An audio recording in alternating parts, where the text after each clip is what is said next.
In the autumn of 1863, deep in the remote mountains of what had only just become West Virginia, something unspeakable unfolded, an event so terrible that the few who lived through it carried the memory like a shadow that never left them.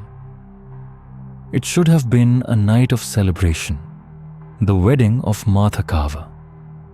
Instead, by dawn, 4 people lay dead in what witnesses later described as a blood-soaked ritual, an atrocity so grotesque that local authorities did everything in their power to bury it. Records were sealed, testimonies hidden, and for more than a century and a half, the truth lay scattered in classified archives and in the hushed voices of family who during the Civil War had become one of the largest suppliers of illegal arms in the entire region. What you're about to hear challenges not just the accepted story of that September night, but the very idea of where the moral boundaries of American families truly lay during the nation's darkest years. Because for the Carvers, wedding traditions weren't merely unusual, they were deadly. And evidence suggests that what happened on Martha Carver's wedding night may not have been unique.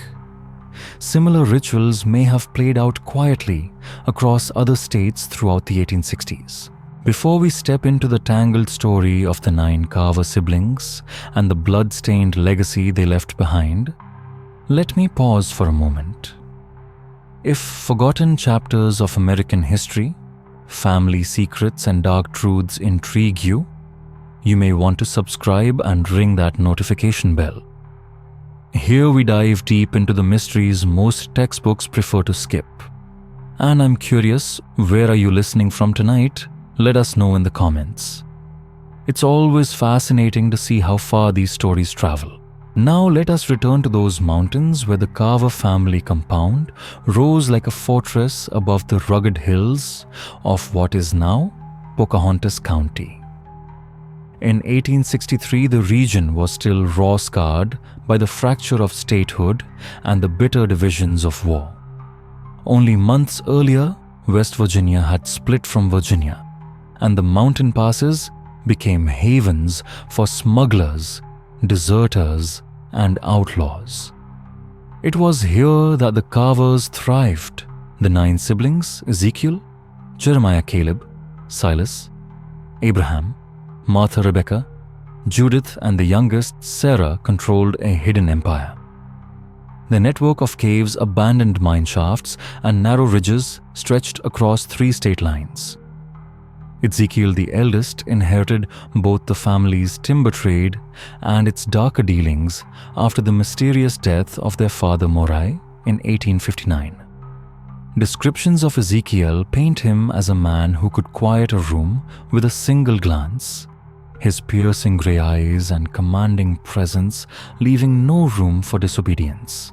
Just behind him in age stood Jeremiah, known for his violent temper, a man whose reputation made even hardened mountain folk wary.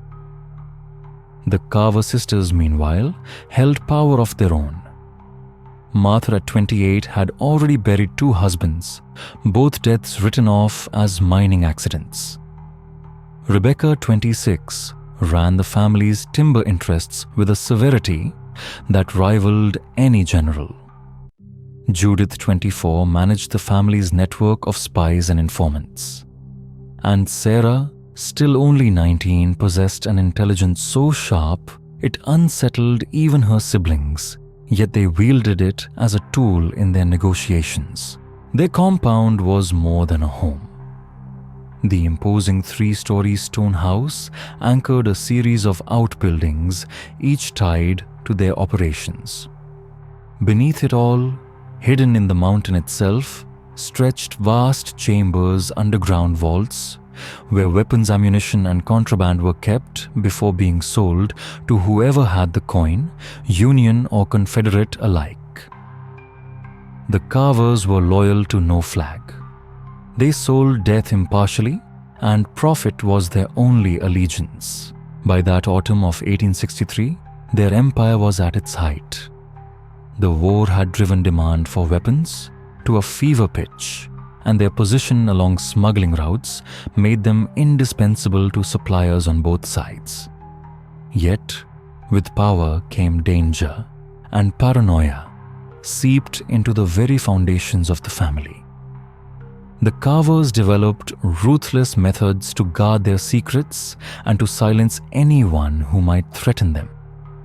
And it was in this atmosphere of power, fear, and suspicion that Martha Carver's wedding night turned into one of the most chilling blood rites in American history. The wedding that would forever stain the Carver name was never truly about love. Like so many unions in their world, it was a transaction, an arrangement of power and convenience, disguised in silk and ceremony. Martha Carver was set to marry Colonel Bradford Sinclair, a Confederate officer whose regiment controlled vital supply routes through the Shenandoah Valley. Sinclair, a widower in his 40s, with streaks of grey at his temples and a scar that ran deep across his left cheek, brought with him not only military connections, but also the moral flexibility that the Carvers valued above all.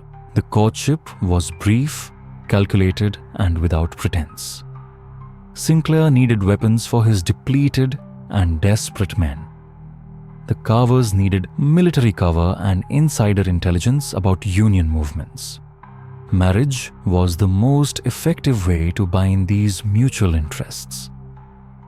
To both families, the match promised security, protection, and profit. But Sinclair was not the only outsider brought into the Carver compound that September night. And it was this detail more than anything that sealed the fate of several unfortunate guests. Among them was Thomas Hartwell, a federal arms inspector who had long accepted Carver bribes in exchange for overlooking shipments that should have been confiscated. Hartwell, a nervous man with thinning hair and fingers that never seemed to stop trembling, believed he was simply attending as a friend. What he did not know was that his usefulness had quietly expired. Also present was Dr. Marcus Finch, the Carver's physician of choice, and a man who carried not only remedies, but poisons, sedatives, and other concoctions that had kept the family's enemies conveniently silent over the years. Finch's medical bag had saved as many lives as it had ended. The ceremony itself unfolded on September 23, 1863, inside the main hall of the compound. Local records note that Reverend Nathan Prescott, a preacher from the mountains, known for his unusually flexible interpretation of scripture, officiated the vows. Around 30 guests gathered, though most were tied to the Carvers by debts, employment, or fear. Martha wore her grandmother's preserved silk gown, a pale cream color that seemed almost spectral in the lamplight. Sinclair appeared in full dress uniform, his medals catching every flicker of oil flame, his sword gleaming at his side. To the casual observer, it looked like any other wealthy mountain wedding, an occasion of family business and celebration. Yet beneath the surface, far more was at play. Because the Carvers had long held a secret tradition, one that blurred the line between ritual and crime, loyalty and terror. As the night wore on and the less important guests departed, only a select group remained: Colonel Sinclair Hartwell, Dr. Finch, and a handful of the Carvers' closest allies. It was then that Ezekiel Carver revealed what he called the Sacred Covenant, a ritual he claimed had bound the siblings together for over a decade. It was performed at births, at deaths, and most importantly, at marriages. Tonight, it would welcome Sinclair into their circle. The outsiders were told it was nothing more than a rustic mountain, custom an odd bit of folk theatre. something charming, perhaps even amusing. But what awaited them was far from harmless. The covenant required the drinking of a substance that Dr. Finch prepared with meticulous care, a mixture the family called mountain wine. The recipe passed down like scripture-combined laudanum, a tincture of opium with extracts from local hallucinogenic mushrooms and herbs meant to intensify visions and distort the mind. The Carvers claimed the drink revealed truth, stripped away falsehood, and sealed loyalty more firmly than any oath. The ritual chamber lay beneath the house, carved directly into the mountain. Stone walls glowed with the light of dozens of flickering candles. Strange symbols etched deep into the rock surrounded the space like silent witnesses. It was here in that candlelit underground room that the wedding night shifted from a union of power to a descent into horror. The symbols that covered the stone walls were unlike anything scholars could later categorize with certainty. Local historians, when finally granted access, generations later noted traces of Celtic spirals, Germanic runes, and patterns resembling Native American petroglyphs.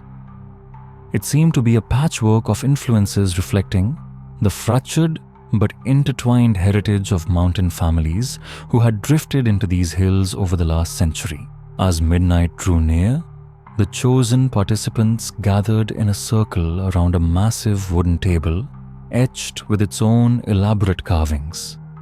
Each guest was handed a silver cup filled with the dark bitter liquid the Carvers called mountain wine. The air smelled of smoke, candle wax, and something faintly medicinal. Ezekiel Carver lifted his own cup, his voice filling the chamber, as he intoned what he claimed were the ancient vows of their bloodline. The words shifted between English and a guttural dialect that sounded German to some ears. Later investigations would suggest that much of it had been fabricated ritual theater designed to awe and disorient outsiders. The drug mixture worked quickly. Within minutes, those who drank felt a wave of euphoria, their sense of time unraveling, their thoughts strangely pliable. Reality blurred at the edges. Boundaries of self began to dissolve, and into this softened state of mind, the Carvers pressed their true purpose. The so-called sacred covenant was no harmless bit of mountain folklore. It was a weapon. Under the influence of laudanum and hallucinogenic fungi, the participants became incapable of lying. Their inhibitions stripped away, they spoke truths they had guarded fiercely in sober life. Ezekiel demanded confessions, secrets, betrayals, hidden allegiances, and one by one, the room filled with revelations. Thomas Hartwell, the nervous federal inspector, admitted he had been feeding information to Union intelligence in exchange for his own safety. Colonel Sinclair Mather's freshly wedded husband confessed that his regiment had been ordered to investigate and potentially arrest the Carver family as collaborators. His marriage had been a cover, a way to gather evidence from within. Dr. Finch, the physician, revealed that he had been keeping a secret journal of the family's crimes, his own insurance policy against the day they might turn on him. But the deepest shocks came from within the family itself. Several of the siblings, their eyes wide and voices trembling under the drug's influence, admitted to private resentments, whispered alliances with rivals, even plans to betray one another for profit or survival. The covenant intended to bind them in unity instead tore away the veil and revealed the fractures that had always lurked beneath. The atmosphere in the chamber turned raw and dangerous. Candlelight twisted across the symbols on the walls, making them appear to writhe and shift. Every shadow seemed alive.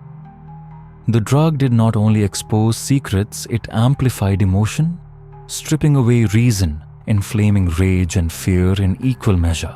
Jeremiah Carver, the brother most prone to violence, was the first to break.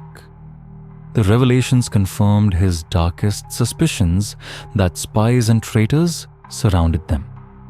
His breathing quickened, his eyes darted wildly, and then with no warning, he seized a heavy iron candlestick from the table. In a single motion, he brought it crashing down onto Thomas Hartwell's skull. The blow rang out in the stone chamber like a gunshot. Blood spattered across the table. Hartwell collapsed without a sound, and in that moment, the ritual ceased to be symbolic. The chamber was no longer a place of vows, it had become an execution ground. The federal inspector collapsed instantly, his skull shattered beneath Jeremiah's strike.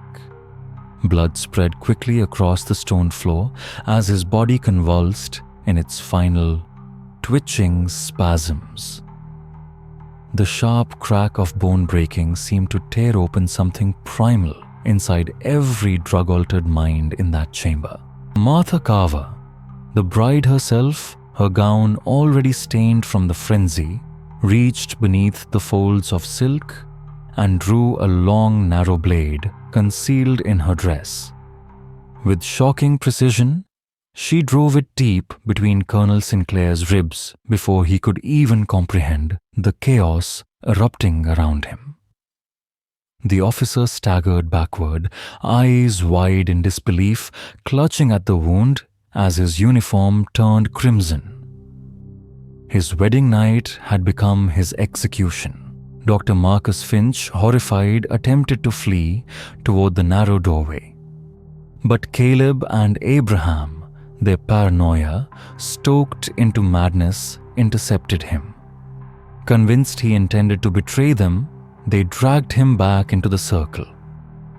Caleb's massive hands closed around the doctor's throat, while Abraham swung a brass oil lamp again and again, until Finch's struggles ended in silence. Still alive, though fatally wounded, Colonel Sinclair drew his sword in one desperate act of defiance.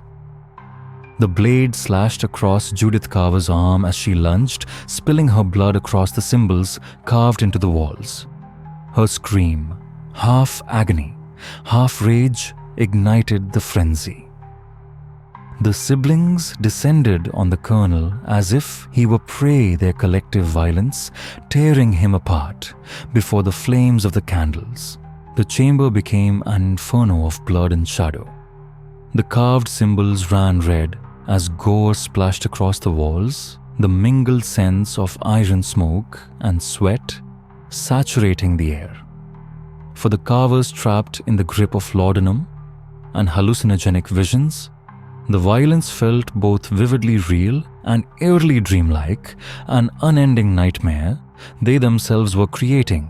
Ezekiel Carver, the brother who had planned this night to demonstrate control and unity, now stood amid madness. His ritual had become something else entirely, a storm he could not contain. The mountain wine meant to bind had instead unleashed the darkest impulses hidden in each sibling. And as the screaming and killing filled the underground chamber, Ezekiel realized too late that some forces once summoned could never be commanded again. What do you think? Was this horror purely the result of the drug's grip, or was there something far darker at the heart of this family? Share your theories in the comments, and if this unsettling descent into forgotten history grips, you don't forget to like the video. By the time silence returned to the chamber, 4 bodies lay broken on the cold stone. Their blood pooled into dark mirrors that caught the flicker of the remaining candles. But the nightmare did not end with their deaths. For the Carvers, the real trial was only beginning. When dawn broke over the West Virginia mountains, the survivors faced a scene even they could scarcely comprehend. 4 corpses lay in the chamber, surrounded by evidence of drug use and ritual slaughter. No plausible explanation could disguise what had transpired. Ezekiel, though shaken and smeared with blood, forced himself to act with the same cold calculation that had long served their criminal empire. The first priority was disposal. The Carvers knew the caves and abandoned shafts of the mountains better than anyone. If the bodies were hidden quickly, there would be no chance of discovery. Dr. Finch's own medical bag, now a macabre inheritance, provided chemicals to hasten decay, while the family's limestone quarry gave them access to quicklime capable of stripping flesh and obliterating evidence. But the greatest problem was Colonel Sinclair. His rank, his regiment, his connections. They meant his absence would not pass quietly. Unlike Hartwell or Finch, Sinclair's disappearance would invite questions from military authorities, men less easy to bribe or intimidate than local officials. The Carvers had crossed a threshold from which no return would be simple. The Carvers carefully staged a scene designed to convince outsiders that Colonel Sinclair had simply deserted his post and vanished with his new bride. To anyone looking in from the outside, it was not unthinkable. Desertion was spreading through the Confederate ranks as officers lost faith in the collapsing war effort. And so, Martha Carver, despite being the very woman who had orchestrated Sinclair's brutal end on their wedding night, played the role of an abandoned wife with chilling conviction. She told neighbors and visiting relatives that Sinclair had been called away suddenly on urgent orders. He had left before dawn, she claimed, taking with him a few treasured possessions and promising to send for her once he had established a new home. Martha's act was so persuasive that even members of her own family, who had participated in the cover-up, began to question what they had seen that terrible night. The concealment required 3 relentless days. The underground chamber was scoured, its walls repainted to erase the last stubborn traces of blood. The ritual table was dismantled and burned, while the carved symbols were hammered away, replaced with harmless decorative etchings. Even the silver chalices once used in their grotesque ceremony were melted down and reforged so that not even a hint of their original purpose could survive. But removing stains and destroying artifacts was only part of the challenge. The surviving participants carried scars that no brush or fire could erase. The mountain wine, which had dulled their senses during the rite, left them with patchy, broken recollections. Some remembered screams, others only fragments of chanting or the flicker of torches. These gaps created contradictions that might, under the wrong scrutiny, reveal more than they concealed. And decades later, something buried deep within those same mountains would come to light, evidence that proved the Carver family's darkness had spread far beyond one night of ritual bloodshed. If the story is unsettling you, you're not alone. Perhaps share it with a friend who enjoys stepping into the shadowed corners of history.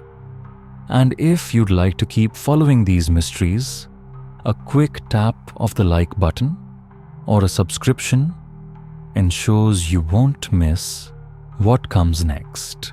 Because in the months after that infamous wedding, the Carver empire began to fray.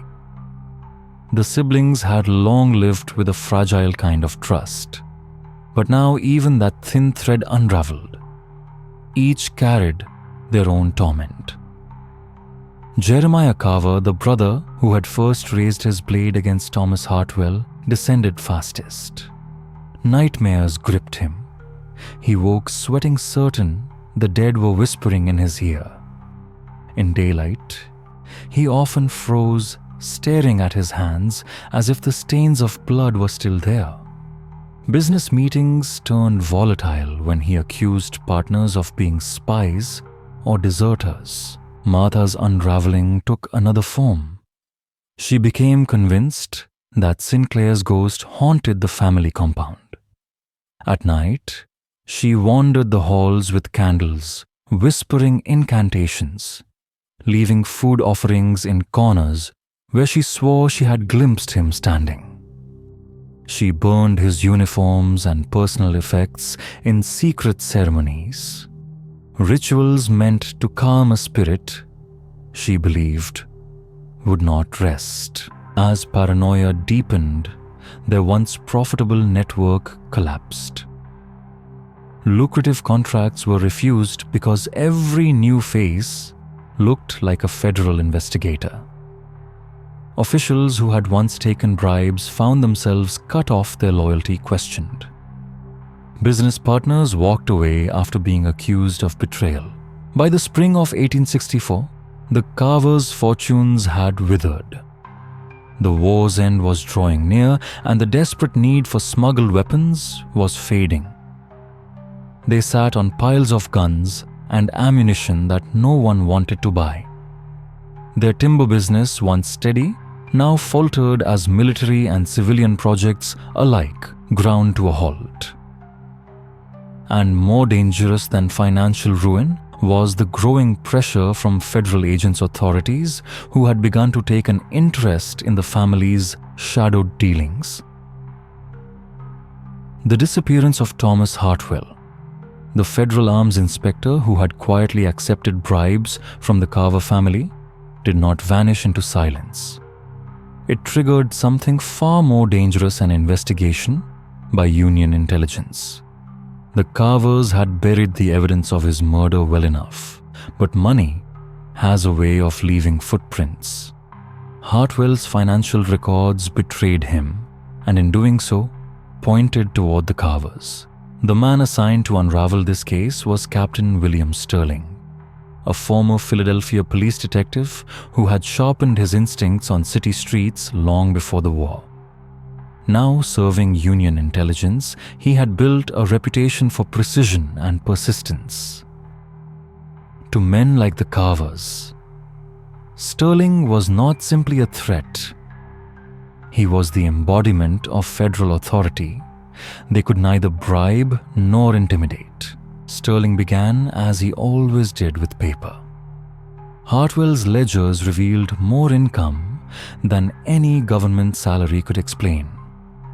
Bank deposits, extravagant withdrawals, and timed expenses, all aligned with the shadowy movement of contraband weapons across the mountains. For Sterling, patterns like these were as damning as fingerprints. They guided him step by step to the Carver's doorstep in Pocahontas County. By June of 1864, his arrival sent a chill through the family's compound. Sterling's credentials allowed him to question search and seize with an authority local sheriffs lacked. The Carvers understood immediately that this was no ordinary investigator. He was the war itself pressing at their walls. Ezekiel Carver, the patriarch, tried his best performance of respectability.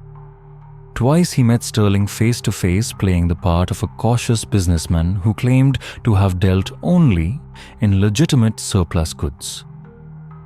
He spoke with practiced concern about poor Inspector Hartwell's nervous demeanor before his disappearance. But Sterling had seen too many men lie to mistake unease for innocence. He noted how stories shifted in small but telling ways, how eyes darted at the wrong questions, how every polite word was undercut by fear. And then there were the whispers. Federal employees who had once worked with Hartwell admitted quietly that they'd been warned off probing too closely into the Carvers' dealings. Warnings delivered with the sharp edge of menace. Each new account added weight to the captain's suspicions. The investigation deepened when Sterling uncovered the strange tale of Colonel Sinclair, the Confederate officer, who had deserted his command only to vanish into marriage with Martha Carver. The timing was uncanny. Sinclair disappeared within hours of Hartwell's last sighting. When Sterling questioned Martha, her trembling replies and shifting answers only confirmed his instincts. She was hiding something monumental. By late summer, the captain had gathered a grim mosaic of evidence. Proof of smuggling, of bribery, of treasonous aid to the Confederacy, all but signed in the Carver's own hand. Murder still eluded him, yet the web was tightening. Sterling prepared arrest warrants that would not just ruin the Carver enterprise, but potentially send every sibling to the gallows for treason. The family knew the game was nearly lost. They had survived the massacre of their wedding night. They had silenced Hartwell. But now the war itself had come, hunting them through the eyes of Captain Sterling. Exposure meant death, and so a final choice had to be made.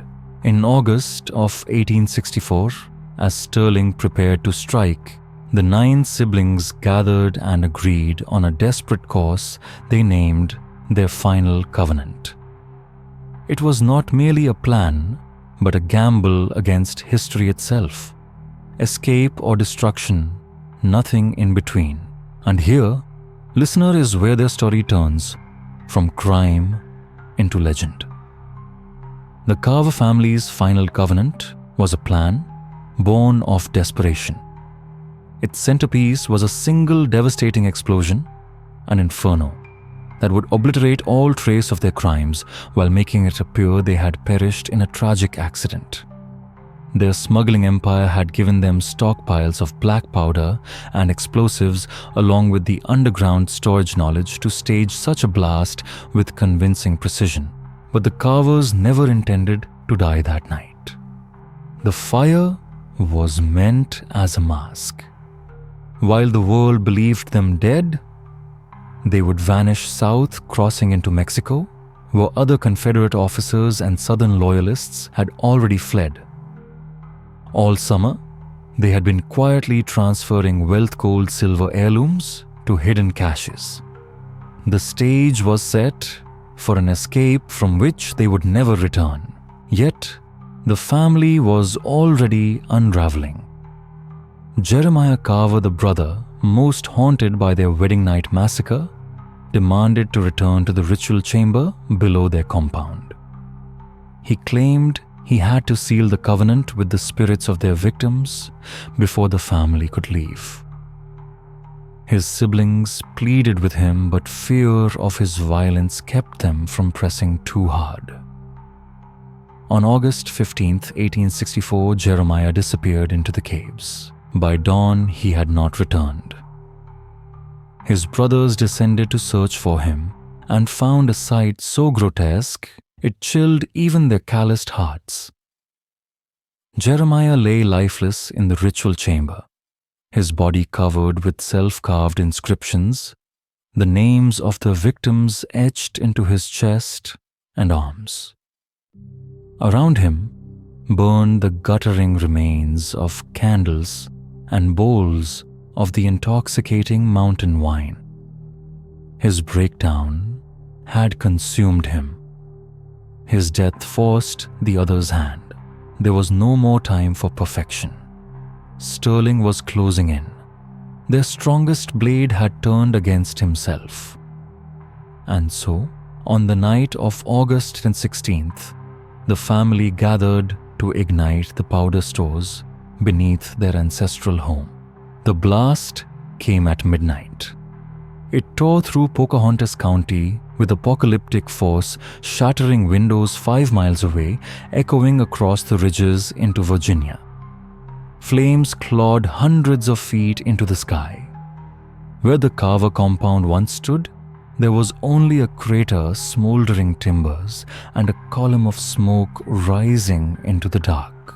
At dawn, Captain William Sterling and his investigators rode into the ruins, prepared to catalogue the fall of a criminal dynasty. But what they found was stranger and far more sinister. The explosion had destroyed nearly everything. Yet, it had also revealed what the Carvers most feared would be uncovered. Sections of the underground chambers once hidden now lay exposed. Inside, investigators discovered bones, scores of them. Skulls split by blunt force ribs, marked by blades, skeletons shoved hastily into shallow graves. And in the deepest chamber, they found Jeremiah Carver himself sprawled in death among occult symbols etched into the stone. His mutilated body and the symbols around him hinted at something darker than smuggling and bribery rituals steeped in murder, perhaps even cannibalism carried out over years. Yet amidst all this horror, one mystery remained unsolved. No trace of the other Carver siblings was found, not a single body, not a fragment of bone. And the blast patterns suggested design, not accident, set by someone who knew exactly how to destroy without leaving themselves behind. Sterling began to suspect the unthinkable. The Carvers had staged their fiery demise and slipped into the shadows, leaving Jeremiah's corpse and their victims' remains as a final offering to the darkness they had long served. The federal inquiry dragged on for months, but with the war raging toward its bloody conclusion, Washington had little patience for chasing phantoms. The case was shelved. The ruins grew cold, and the Carvers' fate passed into whispered legend. The official report declared the explosion to be nothing more than the accidental detonation of illegally stored ammunition. The Carver family, once powerful and feared, were quietly recorded as casualties, tragic victims, rather than criminals.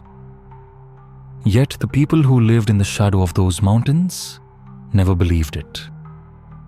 Whispers spread of strange lights flickering above the ridges, of voices and sounds that seemed to echo from the blackened ruins, and of travelers along the old smuggling routes who swore unseen eyes were watching them.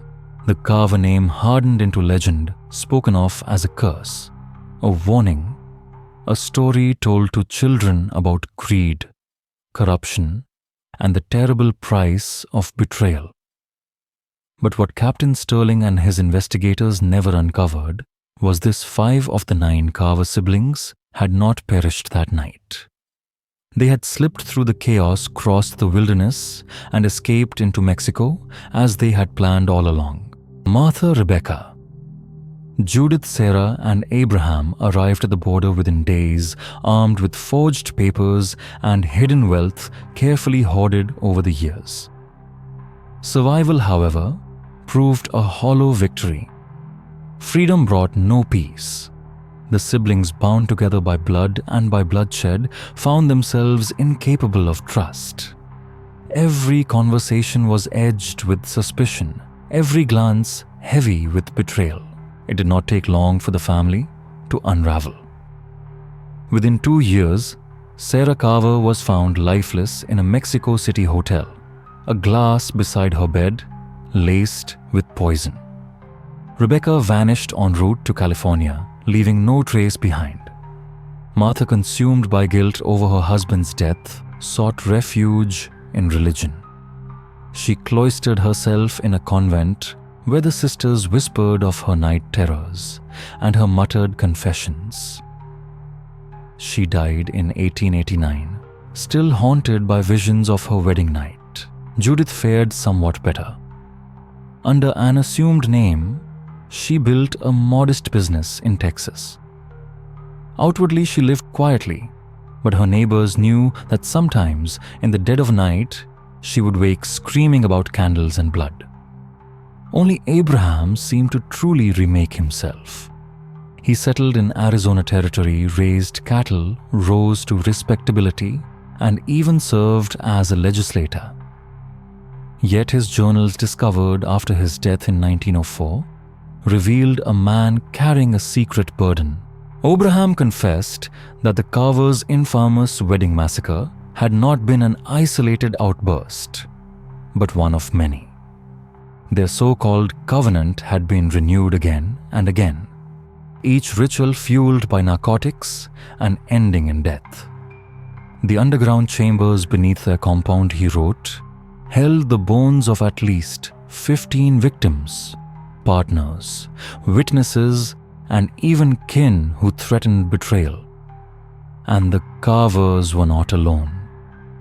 His writings hinted that other hidden families across the Appalachian Mountains had practiced similar rites during the chaos of the Civil War, when opium flowed freely and law was thin. It seemed the Carvers were not an aberration but part of a darker current running through the region's history.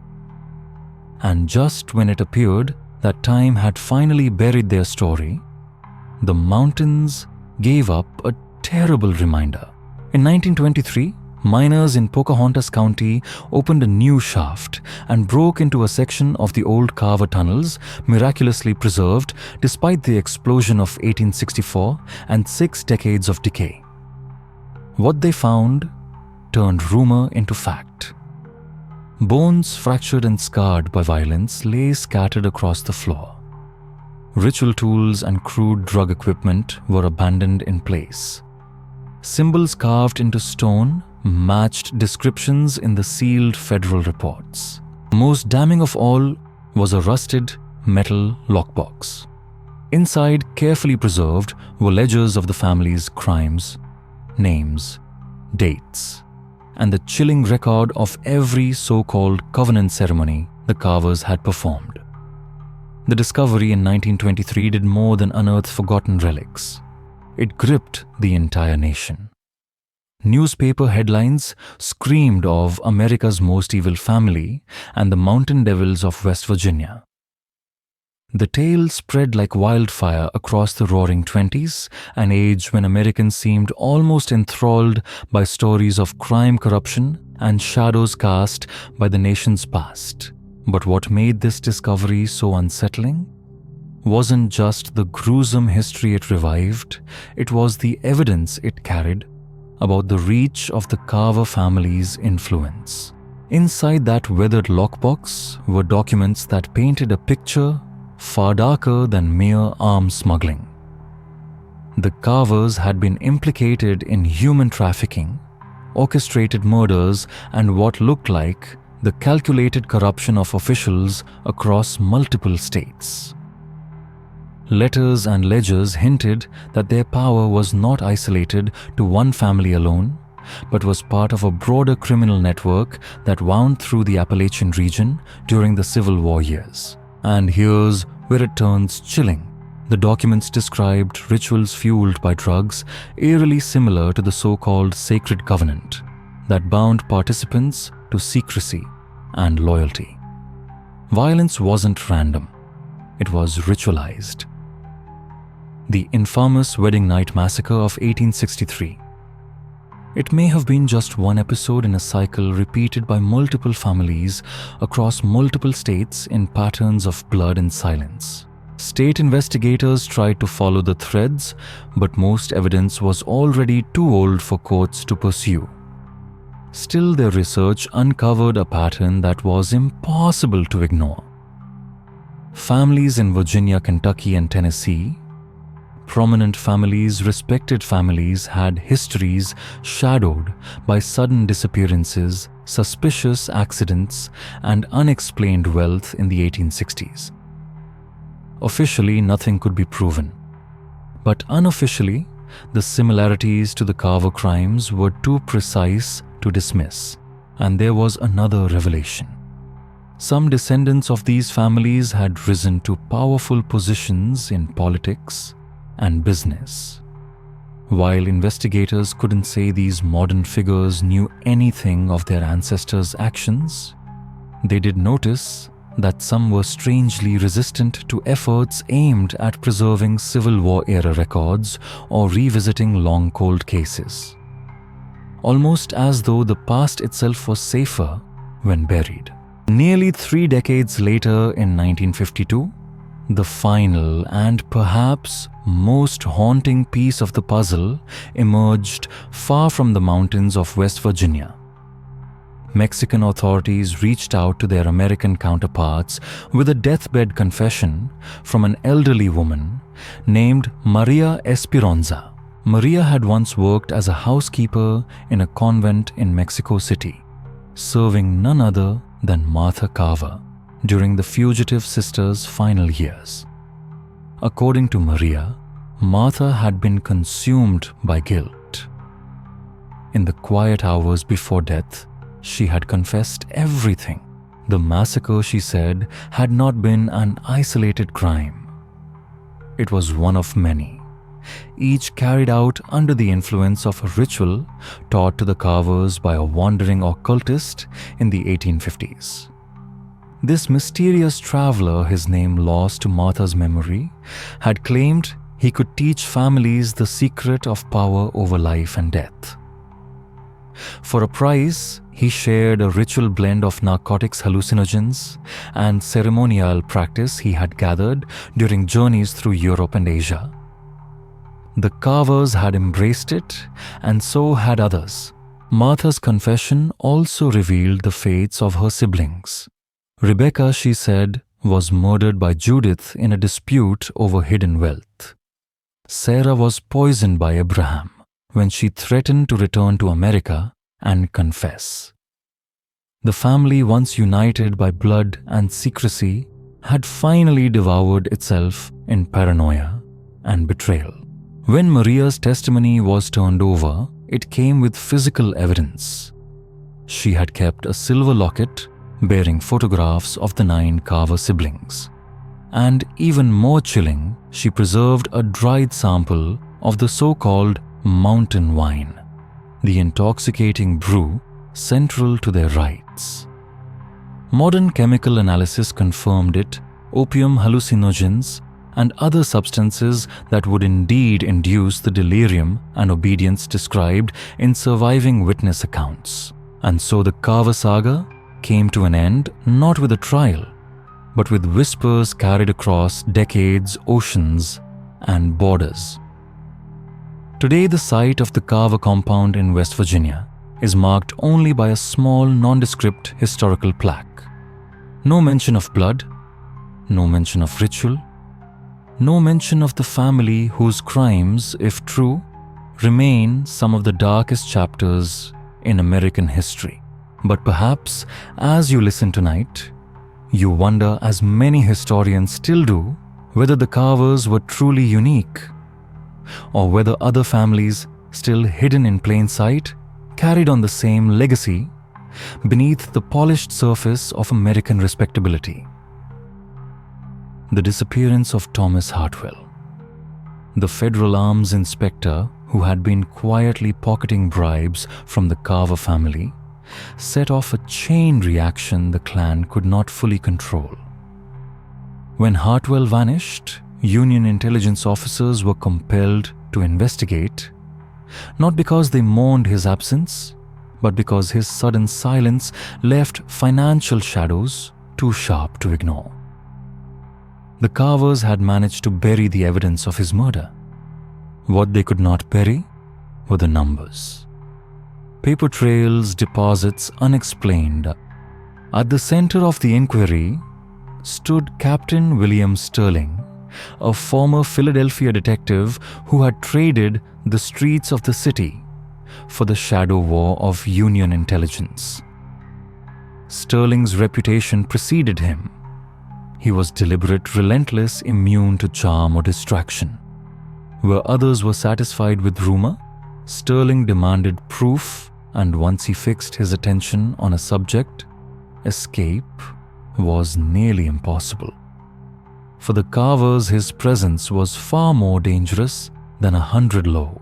Sterling began with Hartwell's ledgers. What he found was damning government pay that never matched the lifestyle Hartwell lived, deposits swelling without explanation, expenditures aligned with the movement of contraband rifles and stolen powder.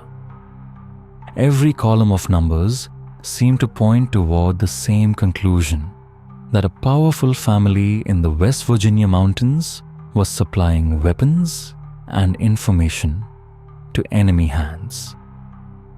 And near the very top of his list of suspects were the Carvers. When Captain Sterling arrived in Pocahontas County in June of 1864, the mountain air carried a different kind of tension. Word of his presence reached the Carver compound within hours, and with it came a ripple of unease. Sterling had federal credentials that opened doors, demanded records, and carried authority that no backwoods bribe could bend. The Carvers, so accustomed to local control, now found themselves.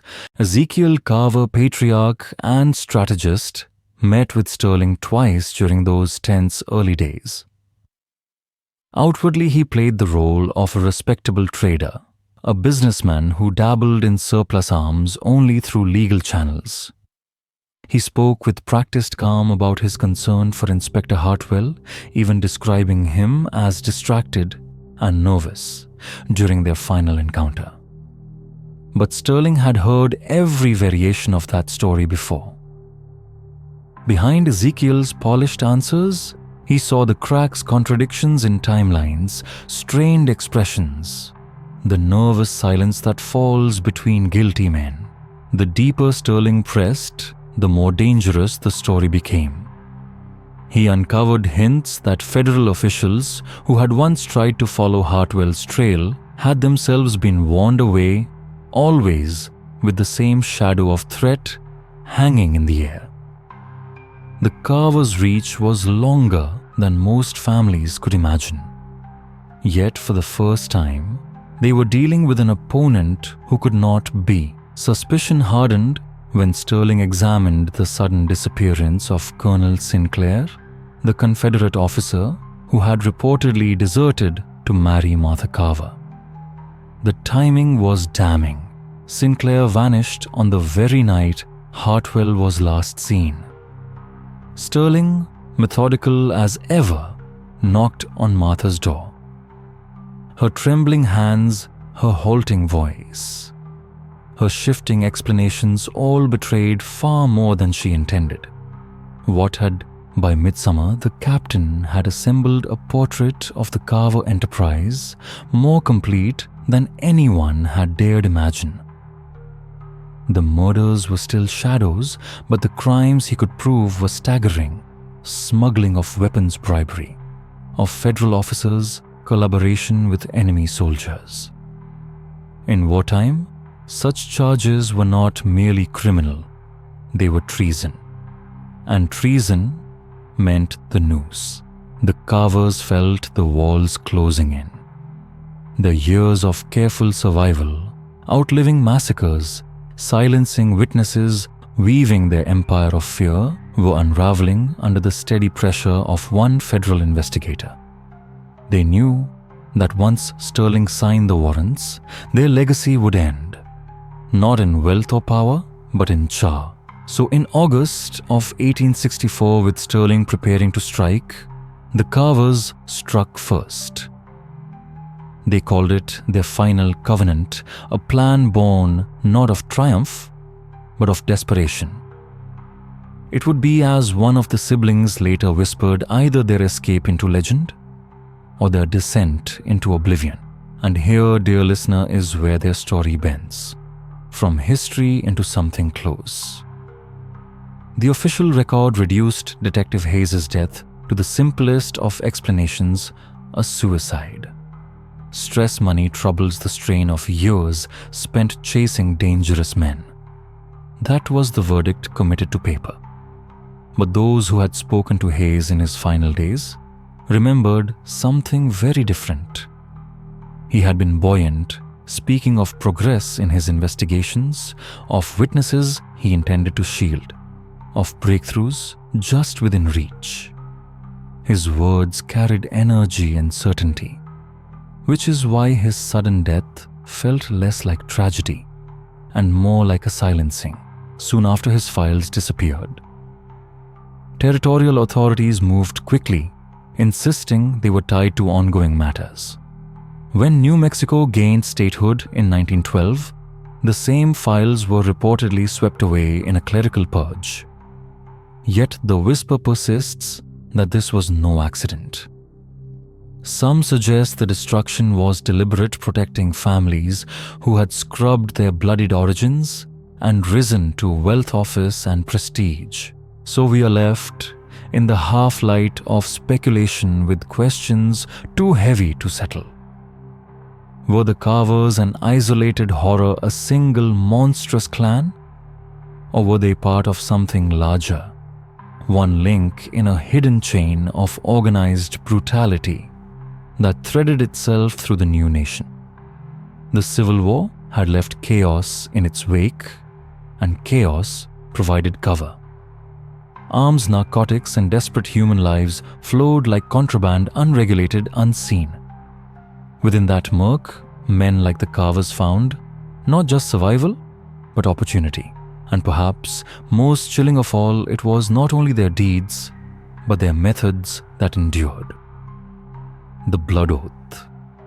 The policy of silencing witnesses, the weaving of alliances inside political offices. These practices were unnervingly advanced, almost modern. If such methods carried forward through generations, then the roots of American influence may be darker, more corrupted than polite histories dare admit. Vanished records, investigators dying in shadows, clerical errors too convenient to believe. Such patterns suggest someone somewhere wanted silence to prevail. And then, one final voice broke through. In 1889, 25 years after the Carver stronghold had been burned into ruin, a broken figure stumbled into a Catholic mission in El Paso, Texas. Under the care of Father Miguel Rodriguez, the man gave his name Thomas Hartwell Jr., son of the federal inspector slaughtered in the infamous Wedding Night Massacre. His life, he said, had been defined by a single pursuit: the hunt for Carver blood that had escaped the flames. The confession tumbled out as though the weight of decades had finally cracked. Abraham Carver, long described in rumors as the repentant brother, had in truth built something far deadlier in the Arizona territory. The covenant had not perished in West Virginia's mountains. It had evolved, refined itself, and spread. Abraham wielded it like a weapon, binding men in secrecy, instilling terror in rivals, and annihilating those who resisted. Hartwell Jr. spoke of at least 8 killings between 1867 and 1885, each carried out with ritual precision. What chills us most is not only the memory of those deaths, but the suggestion that such rituals survived, long past the men who invented them. The final confirmed glimpse of a surviving Carver came in 1891. A woman said to match Martha Carver's description was seen entering a convent in Guadalajara, Mexico. She carried only a small bag, refused to give her true name, and vanished into silence. By 1895, every trace of the Carver siblings had dissolved from the record. The legitimate Arizona businesses tied to Abraham Carver were quietly sold to unnamed buyers, while his shadowy operations seemed to evaporate without explanation. The territorial officials who had once been under his control either died in sudden accidents or disappeared. The infamous Wedding Night Massacre in the West Virginia mountains had claimed 4 victims on that single evening. Yet, its true toll may never be known. If Thomas Hartwell Jr.'s deathbed confession is to be trusted, the covenant ritual took the lives of dozens more over the following 30 years. The Carver family's network, he claimed, continued to function long after the founders had either perished or died. What makes the story most disturbing is not only the bloodshed, but the methods. The Carvers perfected techniques that seemed almost modern drugging to control behavior, ritual violence, to enforce obedience, and the careful cultivation of corrupt officials to guarantee immunity. These strategies, chillingly advanced for their time, foreshadowed the methods later seen in America's organized crime families. In this sense, the Carvers may not simply have been criminals of their era. They may have been architects of a darker legacy that endured long after their deaths. The underground chambers beneath their West Virginia compound were sealed permanently following an archaeological survey in 1923. Yet, while the stones were buried, the practices born there may have carried on echoing in other hidden corners of the expanding American frontier. The sacred covenant, with its marriage of psychological coercion and violence, proved an efficient model for maintaining secrecy and destroying opposition. Even today, in the towns and hills where the Carvers once moved, fragments of their presence remain in folklore. Old songs and playground rhymes in parts of West Virginia, Arizona, and Texas still speak of the Carver curse and the wedding night that never ends. Few remember what those verses once meant, but they survive as cultural fossils of a history too grim to tell openly. The physical evidence of the family's crimes has been burned, scattered, or buried, but the imprint lingers in traditions, in whispered warnings, and in patterns of criminal behavior that feel hauntingly familiar. The massacre of 1863 was not only the Carvers' final moment of unity. It was the spark of a legacy that would ripple outward for decades, binding countless strangers to that night without their knowledge. By the dawn of the 20th century, the Carver name had faded, relegated to a half-forgotten footnote of Civil War-era violence. Yet for those who study corruption closely, for those who notice patterns others ignore, their fingerprints remain visible in rituals, in networks, in the uncanny survival of ideas meant to control and destroy. The covenant that bound 9 siblings together may have died with them, but the philosophy they practiced lived on, adopted, adapted, and repurposed. Their family wedding night transformed into a template, a script for later generations of organized crime. The story of the Carvers reminds us how easily cruelty can wear the mask of respectability, and how whole communities can be seduced or coerced into silence. Some of the darkest truths of American history were not written down, they were deliberately erased. Yet, silence cannot kill memory. And so I leave the question to you: could such a network of organized evil really have thrived hidden in plain sight across 19th century America? Share your thoughts in the comments. If this tale stirred, you subscribe, tap the notification bell, and pass it along to someone who dares to look into the shadows of our past. Because though the dead say nothing, their stories have a way of rising again.